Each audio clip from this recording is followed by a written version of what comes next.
कुछ सिखाया है। संकटों के बीच भी भारत की संसद में बैठे हुए व्यक्ति कितने बड़े दायित्व को निभाने के लिए कितना बड़ा रिस्क भी लेते हैं और कितनी कठिनाइयों के बीच में काम भी करते हैं, इसका अनुभव भी हमें हुआ। सदन में खट्टे मीठे अनुभव भी रहे। हमारा कुछ दुखद घटनाएं भी रही। कोविड के कारण हमारे कुछ साथी हमें छोड़ के चले गए, आज वो हमारे बीच नहीं है।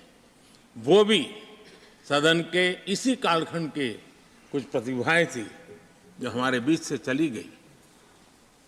वो एक दुखद घटना को हमने स्वीकार करते हुए भी हम आगे बढ़ते रहे।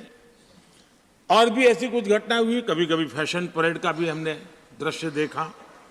काले कपड़ों में सदन को फैशन शो का भी लाभ मिला।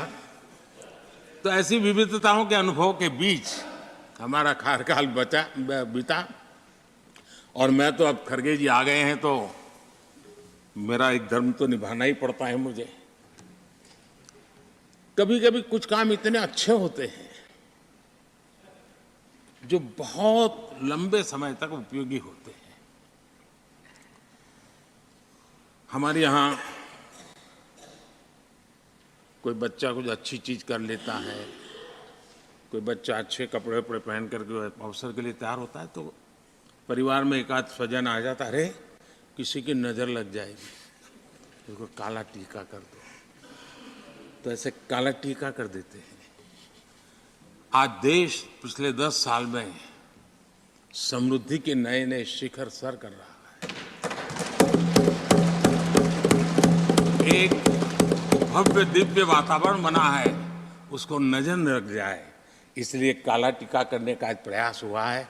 मैं उसके लिए भी खरगे जी का बहुत धन्यवाद करता हूं, ताकि इस हमारी प्रगति की यात्रा को कोई नजर न लग जाए। ये नजर न लग जाए इसलिए आपने आज जो काला टीका किया है। मैं तो सोच रहा था सब काले कपड़ों में आएंगे, लेकिन शायद काला जोदू खिंचते खिंचते खिंचते ब्लैक पेपर तक चला गया है। लेकिन फिर भी मैं उसका भी स्वागत करता हूं, क्योंकि जब भी अच्छी बात होती है काला टीका नजर न लग जाए इसलिए बहुत जरूरी होता है। और उस पवित्र काम को, और आज जिस उम्र के हैं उस व्यक्ति जब ये काम करता है तो जरा अच्छा रहता है। तो मैं इसके लिए भी आपका आभार व्यक्त करता हूं। आदरणीय सभापति जी, ये विषय कोई लंबा बोलने का तो है नहीं, लेकिन हमारे यहाँ शास्त्रों में एक बहुत बढ़िया बात कही गई है। शायद हमारे सब साथी जा रहे हैं तो जो कमी भी हमें महसूस होगी उनकी, क्योंकि उनके विचारों का लाभ जो आ जाएंगे वापस वो तो और तेज तरार होकर के आएंगे। जिसको हमला करना है वो भी मज़ेदार हमले करेंगे, और जिसको रक्षा कवच बनाना है वो भी बढ़िया बनाएंगे। वो अपना काम चलता रहेगा। हमारे यहाँ शास्त्रों में कहा गया है,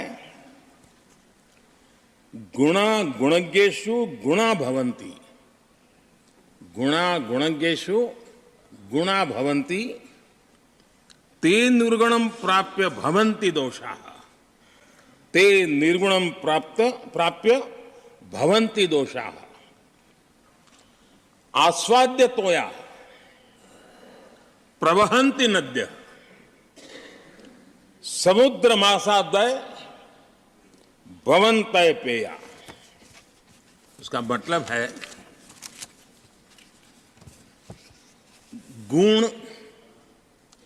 गुणी लोगों के बीच रहकर गुण होते हैं। जो गुणी लोगों के बीच रहने का मौका मिला तो उनके साथ रहने से हमारे भी गुणों में बढ़ोतरी होती है। निर्गुण को प्राप्त करके वो दोष युक्त हो जाते हैं।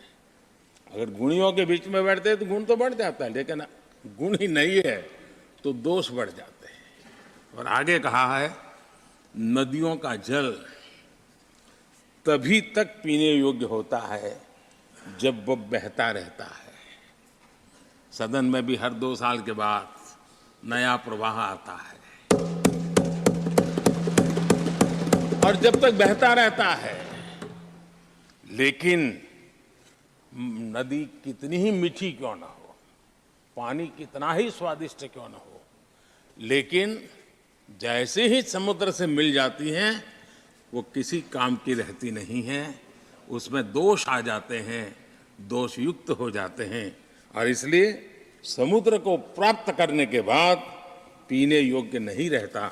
मैं समझता हूँ ये संदेश हर एक के जीवन में प्रेरक रहेगा।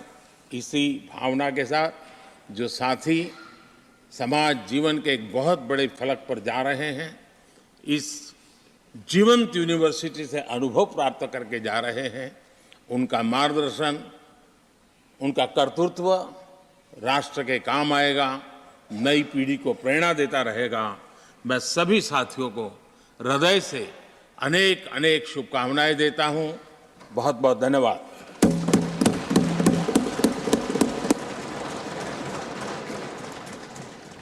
Honorable Leader of the Opposition.